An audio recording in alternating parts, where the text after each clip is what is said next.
On va faire un test de couture qui va montrer la limite de la machine. Ce test se fait avec une aiguille de 160 et un fil Tenax de 15. Voilà.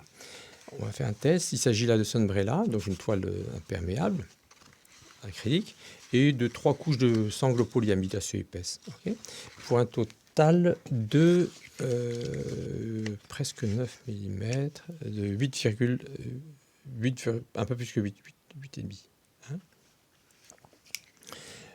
Au-delà, ça ne passera pas sous le pied. Hein. C'est-à-dire que ça passera, mais l'alternance ne permettra pas de... Ça frottera, quoi. Hein. L'entraînement ne sera pas correct, parce que, évidemment, ça frottera. OK ? Alors évidemment, quand on fait ce genre de travaux, notamment des textiles synthétiques, il y a à grande vitesse, il y a un échauffement de l'aiguille, donc le risque de fonte de fil, etc.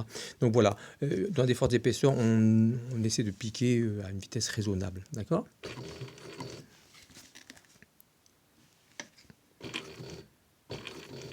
Voilà. Donc là, le pied passe nettement au-dessus. Hein, c'est un peu compressible. On voit que l'alternance se fait correctement. Que le pied laisse passer l'ouvrage en dessous. On peut piquer plus vite que ça, hein, évidemment. Hein. Voilà. Là, il y a la surépaisseur due au retournement de...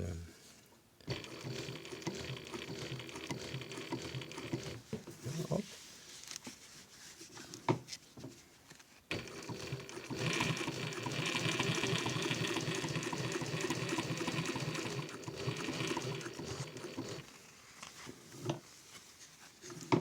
C'est une aiguille R, qui est une aiguille à pointe ronde, universelle, on va dire.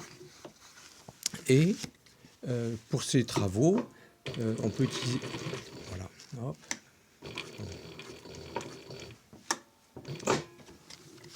Pour ces travaux, il existe des aiguilles comme la Serve 7 de Schmetz, avec un traitement de surface.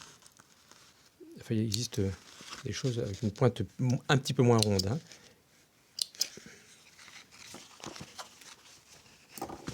Voilà. Okay. Ça, c'est le fil du début hein, qui est repris dessus. Hein. C'est le brin de fil qui est pris dans la piqûre. Autrement, voilà, ça c'est impeccable. Okay. On a à peu près 5 mm de longueur de point là. Voilà, hein, cette piqûre est très solide. C'est vraiment...